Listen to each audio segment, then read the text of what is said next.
ब्याह करते हैं ना जी, सुतबे नहीं करते हैं। भाई सुतबे नहीं करते हैं, करबे नहीं करते हैं, तो बात उन्होंने ठेठ में कही।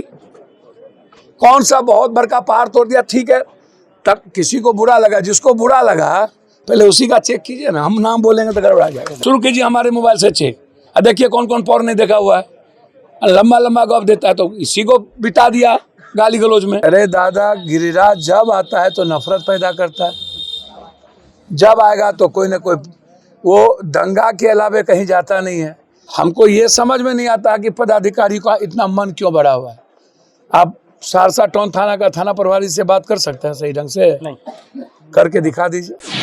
नमस्कार, मैं हूं आपके साथ सरफराज आलम। देखिए, सहरसा पहुंचे पूर्व सांसद वो जाप सुप्रीमो पप्पू यादव, जहां लोगों से मुलाकात कर रहे हैं। ये सहरसा की तस्वीर हम आपको दिखा रहे हैं। देखिए किस तरह से जाप सुप्रीमो वो पूर्व सांसद पप्पू यादव पहुंचे हुए हैं।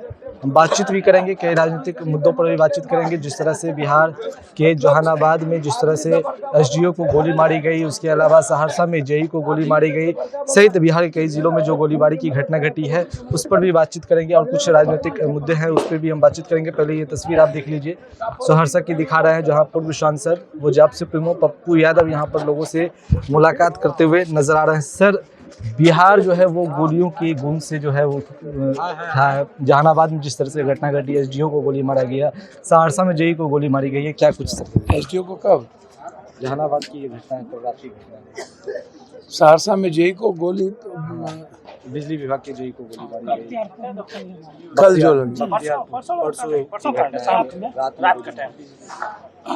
अब जहाँ तक सवाल है, हमको लगता है कि जैसे मनरेगा के पदाधिकारी को भी पूर्णिया में गोली मारा गया, चंपानगर के थे, जिसमें हम परसों गए थे, तरसों गए थे। ये जो लूट खसोट की जो माफियाओं के बीच में जो हो रहा है, तो अब जो एमबी नहीं बनाया, गलत एमबी नहीं बना, तो आपने झगड़ा हुआ और मार दिया क्यों? मनरेगा का वो जेई था, अथी था, क्या कहते हैं, पीओ के साथ रहता था, उसको गोली मार दी। तो या जूनियर इंजीनियर बिजली को लगा हो, चाहे किस विभाग के एसडीओ हैं, मुझको लगता है कि या तो घटना जो है 3 कारणों से होती है। जमीनी विवाद, औरत, अधिकतर सबसे ज़्यादा जमीनी विवाद, औरत, या नहीं तो फिर ये जो लगातार बिहार में जमीन, ये जो माफियागिरी चल रहा है, इसमें कहीं ना कहीं आपस का मनमुटाव, झगड़ा, जिसके चलते घटना घटती है। घटना का रंजिश ही जमीन का व्यक्तिगत विवाद लगभग 80-85% है। हम तो सुबह से शाम जमीन विवाद को ज़्यादा देख रहे हैं। अभी हम रोसड़ा में जो मर्डर से आ रहे हैं, तो अहंकार, मतलब दादागिरी के चलते दोनों भाई को गोली मार दिया, सेम किडनी में मारा, एक एक गोली मारा, दोनों मर गया। प्रोफेशनल शूटर था, कोई महतो है, उसका नाम हम अभी भुला रहे हैं, उस वक्त बोले, तो अब उसको आप गिरफ्तार नहीं कर पा रहे हैं, और फिर थ्रेट किया है उसके भाई को। जो परिस्थितियां हैं, लोग जब नहीं लगेंगे, अभी 16-18 घर जल गया, सरकार ने ध्यान ही नहीं दिया, कोई नेता भी ध्यान नहीं दिया, रहने खाने के लिए पैसे नहीं थे, तो ये जिम्मेदारी सरकार की है, उधर ध्यान नहीं जाएगा। तो जो घटना घटित हो रही है, इसका मतलब है कि इकबाल खत्म हो रहा है, कानून का डर नहीं रहा अपराधी माफियाओं में, क्योंकि जाति के आधार पर जब अपराधियों को संरक्षण दिया जाएगा और अपराधी के यहाँ हम जाएंगे, गलत आदमी के यहाँ नेता लोग जाएंगे, तो उसको तो लगेगा कि हमारी गलती को और प्रश्रय मिल रहा है या तवज्जो मिलता है, तो वो गलती पर गलती करता जाएगा, समाज के लिए वो नासूर बन जाएगा। तो ऐसे लोगों को आप चैलेंज कीजिएगा ना, हो कोई बलात्कारी नेता है, आप उसके यहाँ चले जाइए, कोई गलत नेता है, आप उसके यहाँ चले जाइए, प्रोटेक्ट कर देते, तो आप प्रोटेक्ट कर दिए उसके गलती को, उसकी बात को। भाई उसका या तो विरोध करिए या तो चुप हो जाइए। तो जब नेताओं का महामंडित जाति के आधार पर और वोट और सियासत जब आवे तब करने लगी है, तो आम लोगों को, दूसरे को लगता है माफिया को कि मैं क्यों ना बड़का अपराधी बनूं। जब अपराधी माफिया ही नेता बनता है, तो उसको लगता है कि मैं उससे बड़का डबल बन जाऊं। लगातार जो घटना घट रही है, या जो बड़ी दंगा आप देखते हैं, तो जो लोग बड़े दंगा में इन्वॉल्व होते हैं, उसको लगता है दंगा से ही कल हमको टिकट मिल जाए, किसी जात को गाली देने से टिकट मिल जाए, ये जो परंपरा जात को गाली देना, किसी हिंदू को, किसी मियाँ को गाली देना, किसी को और को गाली देना, ये जिस तरह की प्रॉपर्टी चली है, जैसे अब गिरिराज सिंह आए बलिया में घटना घटी भसौन के समय, और आकर के कह दिया कि अब सब हिंदू भाग जाए बेगूसराय से। अरे दादा, गिरिराज जब आता है तो नफरत पैदा करता है, जब आएगा तो कोई ना कोई, वो दंगा के अलावे कहीं जाता नहीं है। तो नेताओं के आचरण और उसके बोली के कारण घटना अत्यधिक घटती जा रही है। अंतिम चीज, सरकार का इकबाल तो खत्म हो गया, लेकिन वहाँ के जो लोकल एमएलए एमपी हैं वो क्या करते हैं? क्या उनकी अपनी कोई हैसियत नहीं है किसी अपराधी को, किसी सिस्टम को चैलेंज करने का? इंस्पेक्टर राज गुंडा राज से भी बड़का राज हो गया है। पदाधिकारी की जो मोनोपोली है इस सरकार में, उतना धरती पर कहीं मोनोपोली नहीं हो सकती। आप इसको समझ लीजिए। हमको ये समझ में नहीं आता कि पदाधिकारी का इतना मन क्यों बढ़ा हुआ है। आप सहरसा टाउन थाना का थाना प्रभारी से बात कर सकते हैं सही ढंग से? नहीं करके दिखा दीजिए। आप है हिम्मत तो करके दिखा दीजिए। यहाँ के किसी पदाधिकारी से ढंग से कोई चीज करके दिखा दीजिए। इसका मतलब है कि ये जो एमपी एमएलए लोग हैं, इसको कोई औकात नहीं है, इसकी हैसियत नहीं है, कायर हैं ये लोग, जो भी एमएलए एमपी होते हैं। यदि तुमको अपने जनता का औकात नहीं है, जैसे कल मीसा जी गई, एक बड़े बालू के कारोबारी को गोली मार दिया, 8 गोली।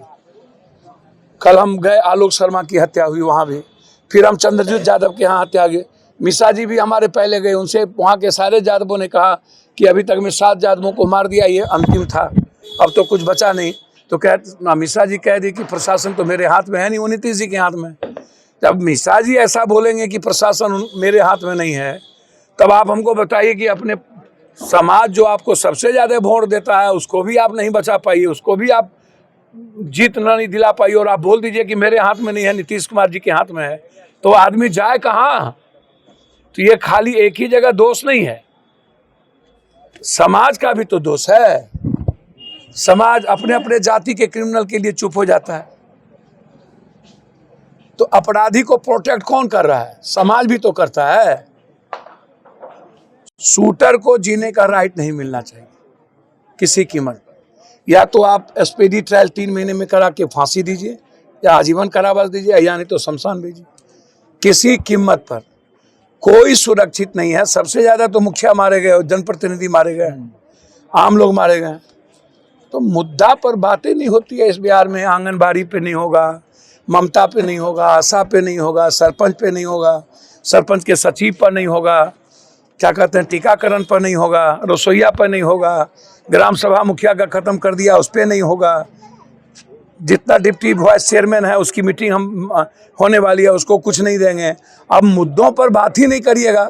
4 दिनों से आंगनबाड़ी लाठी खा करके, अब क्या जरूरत थी भाई? तेजस्वी यादव जी को गया जन्मदिन के दिन बधाई देने के लिए, तो आप या तो बधाई लेते हैं या नहीं तो आप नहीं आते उस दिन। ठीक है, उसने घेराव कर दिया तो आप एक आश्वासन देते। अब 4000 महिलाओं पर केस हो गया। यह महिला कौन है? आप उठा के देखिए, या तो यादव है या तो अत्यंत पिछड़ा और पिछड़ा है आंगनबाड़ी में। आप उठा के देखिए, आप जोड़ लीजिए। जीतनराम मांझी खूब गरमाए हुए नीतीश कुमार। देखिए, मांझी जी सम्मान करने के पात्र हैं, बुजुर्ग हैं, समझे। अब सबसे ज्यादा सम्मान नीतीश कुमार ने मुख्यमंत्री बनाया है। बट नेचुरल है, आप हर चीज़ों में, जैसे सर्वे आया या मुसहर, आप बोलते हैं कि मंडल कमीशन का समीक्षा क्यों नहीं हुई? जब कोई कानून बनता है तो उसकी समीक्षा भी होनी चाहिए, और उसमें मुसहरे गरीब नहीं है, मुसहर के बराबर में ज़्यादा भी गरीब है। आप देख लीजिए, 14% होने के बावजूद हम 1 कुछ प्रतिशत भी नौकरी में नहीं है। वो भी हम, जो नौकरी है हमारा वो निचले पदान पे है, हम बहुत हायर पर नहीं है। तो इसमें कौन सा, वो जब आ गया सर्वे, आप कह रहे हैं कि मुसहर के बारे में, तो भैया यदि ऐसा होता तो नीतीश कुमार कुर्मी का संख्या नहीं बढ़ा देता? तो बढ़ा देना चाहिए उनको 2 पॉइंट से। और हमको लगता है कि हम 19% है, ज़्यादा 19% है, तो हम लोग भी बाप बाप करें। 17-18 क्या हो गया? यह सवाल परसेंटेज का नहीं है। वोट तो पहले भी चल रहा था, आज भी चलेगा।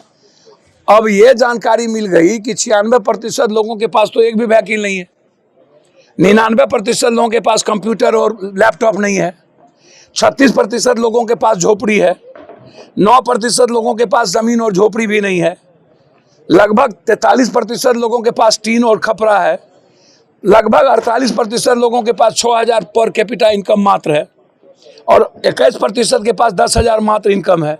तो अब तो पता चल गई कि हम लोग की औकात क्या है, हम लोग कहाँ हैं, इतने दिनों से हम लोग कितने नीचे थे। तो भाई आप उसकी बात करिएगा ना। तो आरक्षण आया, यदि 63% आरक्षण की बात आई तो दलित को 7% आरक्षण का बेनिफिट हुआ इस बार। तो दलितों को 7% का मिला, तो जादवों को क्या मिला? दलितों को मिला, अत्यंत पिछड़ों को मिलेगा।